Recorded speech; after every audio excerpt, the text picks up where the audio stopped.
Alright, welcome back, Zandvoort. I've done a lot of races at Zandvoort in the old style track, not the new F1 style track, and it is a bit different. So if you're familiar with the old version, it is going to take a bit of practice here with the new F1 update because it is a fair bit different. These cambered corners are really quite tricky actually. So setup, we're in for quite a setup. Maybe some of you some frustration getting it dialed in. It's running really at the max here, as you can see in the camera in tow. So ride height is minus 15 in the front. Car's not as low as it goes. We've got to make use of some curbs, so we don't want it too low. Damper compression is 20. You might want to try 21 if you find you're locking up too easy. 21 or maybe even 22, but that does add some understeer, and you need oversteer on this track. If you don't like oversteer, you are not going to like this track. Brake bias 59%. It is turned up quite a bit because the cambers are turned up quite a bit, so there's not so much tire on the road, and it is quite easy to lock up, and so the brake bias is quite high. 59% for me. For you, it might be something different, but definitely a couple of percent higher for sure than what you normally have it set at.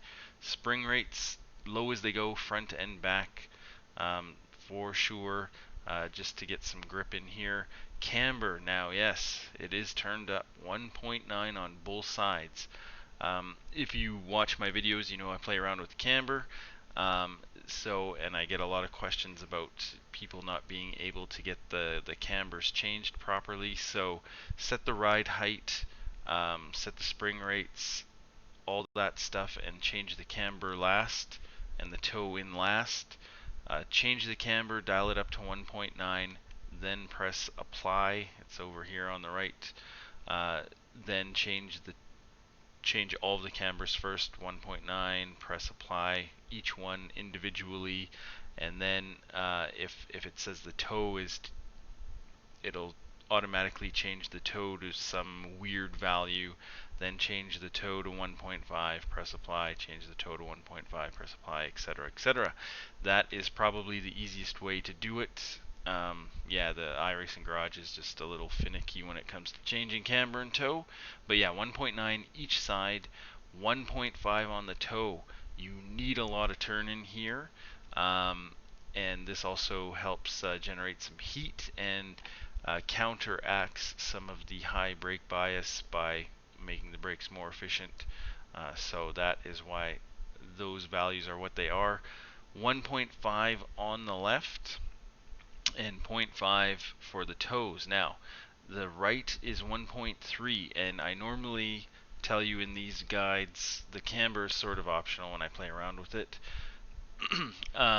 This time, not so much. I tried 1.5 on both sides, and I did find the 1.3 was faster, noticeably faster, probably a tenth quicker, maybe even two. These cambered corners are really something, and yeah, having that one side really does make a difference. So I would suggest you give it a try. I did find it made a difference. In the back, minus 14, so just one notch higher in the rear than the front. ARB is 15. You need a lot of rotation on this track. 10 is, if you're learning this track and struggling, 10 might be what you want to try at first, but 15, you really do need to get some rotation in the car. I was practicing with 13 liters. 13 probably isn't going to get you to the end of the race. I got the calculator out. I don't know if 13 is going to do it. If it's a really slow pace, 13 will probably do it, but if there's some fast cars out there putting in good times, you're probably going to need 14 for this track, so just be aware of that. And gear stack is tall. Standard, you reach the rev limit halfway through the straight, so standard is no good at all. If you are one of the faithful using a stick, tall can be a bit busy, and I'm going to guess a little bit tricky shifting gears into some of these corners. So I would say try tall, but you also may want to try very tall. That may make shifting with a stick a little bit easier, so just watch out for that. So as usual, we'll go through the laps in slow-mo and then run it out at full speed. So coming into turn 1 in 4th gear, obviously just reaching the rev limit as you approach the braking zone. So very tall, you know, isn't going to be too bad. In the straight here, it may actually be just a smidge faster. So just past the 100 board, braking pretty hard on the brakes. Actually, so I'll mention this. So with the cambers and the toe turned up as much as they are, the tires heat up quite quickly on this one. It's very progressive. Each lap is really, it's going to improve. But on your first lap, this is very slick. All of these corners are very slick, so just be aware that it is really icy on lap number 1. So just after that 100 board, hard on the brakes, shifting down into 2nd gear. If you brake too late, at this point, you know, we're now downhill, and if you brake too late, it is so easy to lock up the tires, and you're going to be looking at that sand or that runoff area, so watch out for that. Down into 2nd, and then turning in, and the turn in here is later than you think. If you turn in too early, you're really going to compromise your time.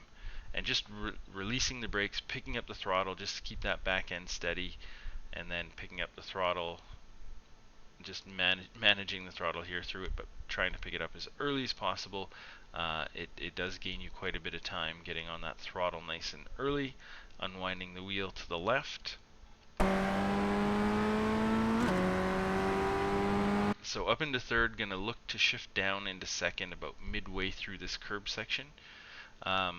Cold tires, you don't even really need to dab the brake, just shifting down into 2nd and then getting up onto the curbs here on the right. And it is pretty important to get on the curbs. You don't want to really run wide here because you do have to get over to the right hand side of the track. So just a little lift of throttle there, and then getting on the brakes, just a little bit of brakes. You can't come into this too hot. If you come into this too hot, especially with cold tires, the back end is really going to want to step out, and you're going to hit that wall, and you're going to break your hand if you don't let go of your wheel like some famous driver did. And unfortunately here, I turned in too much. Depending on the visuals that you're using, you can see the rubbered in patch is here, and I've turned into the bottom, which is not cambered. The flat section here is not cambered. It is slower. If you go on this, you want to be through this middle section. If you're up way too high, I find that the grip disappears as well. So this rubbered in section, as you can see right here, is ideally where you want to be. This cost me probably 2/10 because I turned in and got into the flat section of this. So don't do that. This was my best lap, however, so I gotta show this one. It's hard to string together 3 good laps, or 3 good sectors on this track. Each sector has so many turns in it. But if you turn in a little bit too early here and get into that, it's not so bad than if you came at it too high. Picking up the throttle nice and early, so that did recover a little bit of speed and time, and then making use of the curbs on exit. Just watch out, it's not too hard to catch that grass, and that is trouble. It will slow you down. It won't necessarily make you crash, but your tires will spin and slow you down. And there can be passing opportunity through here, so watch out for that. Working your way over to the left, 4th gear, looking for this cement patch here, the break in the grass, and just shifting down into 3rd, little bit of brake. I braked a little bit too hard here, probably half of that, probably a quarter brake. 3rd gear, just broke a little too hard. That cost me again a little bit of time, not so much through this one, but a bit. And then just letting the car roll in, and picking up the throttle nice and early. Again, it will get you some time here if you pick up the throttle, and then just grazing this curb as well. You do not want to run wide here, or that sand is going to be in your future. So leaving it in third gear, and just at the kink here, just where the track has a bit of a kink, which is going to be hard to see if there's a car right in front of you, but at that kink, just dab a brakes just for a short time, releasing the brakes, making sure you get the car turned in, and then picking up the throttle nice and early before the apex, and then letting the car run out wide. And it is important to let the car run out wide here. If you try and crank the wheel too much, very easy to spin out here. Working your way over to the left, this is a bit tricky. I used the whatever this is, the cell tower on the right as a guide, depending on your field of view. Once you're kind of alongside it, getting on the brakes, shifting down into second, a good blast of brakes, slow the car down, get the turn in. Again, you want to be getting on the throttle before the apex, and once again you want to be grazing the edge of this curb. You do not want to run wide here. That is trouble. And picking up the throttle as early as you can. This section on cold tires is very tricky. This corner and the next one, very easy to spin out here.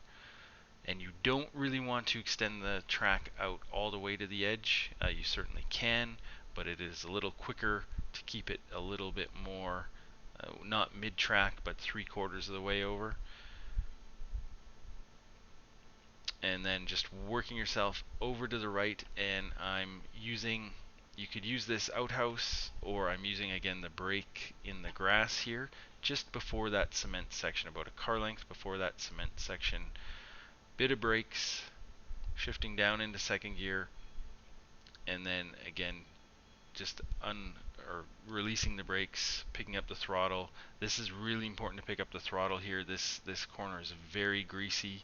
You need to get the weight transferred back onto the back. So picking up the throttle, and again, it's really important to just graze these curbs. You don't really want to get fully on top of them, but you want to have your tire rubbing up against the edge of them. And then just unwinding the wheel, and it's important to unwind the wheel here as quickly as you can, because you will actually scrub quite a bit of speed if you keep the wheel too tight through that section, and it will also it could cause you to slide, so watch out for that.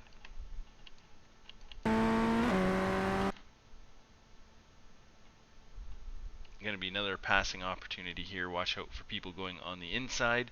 Fourth gear, braking just at the start of the curbs here, down into second, real hard on the brakes.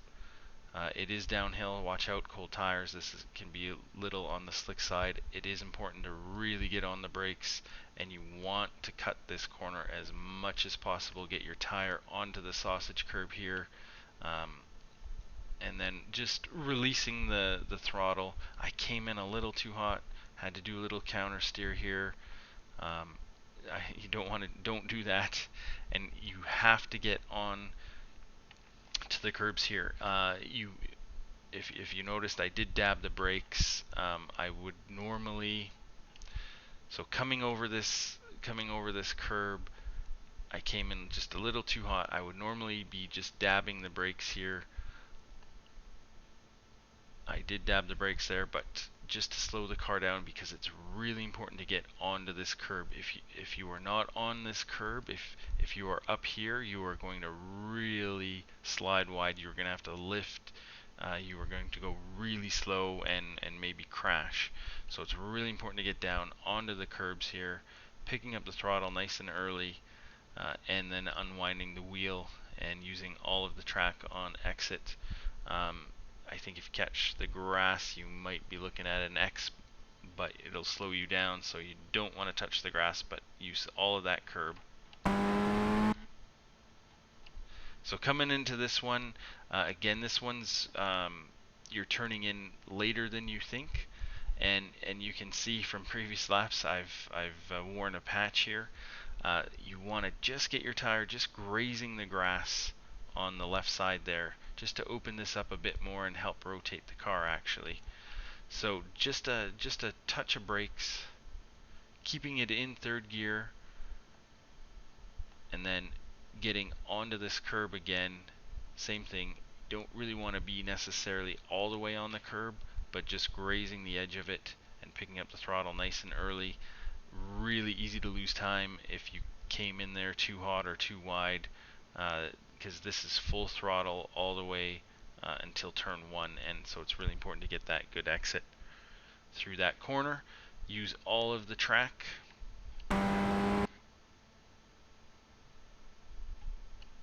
Watch on exit here. The camber disappears and it's a little wobbly. You're not going to crash or anything, but it kind of yanks your car a little bit if you're way on the left.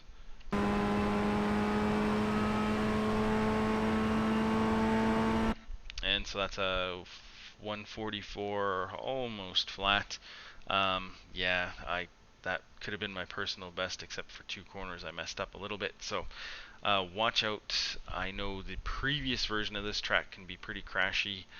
This one I think is going to be even worse actually, so look out for that. There could be a lot of crashes in these cambered corners, cars spinning out, all that kind of good fun.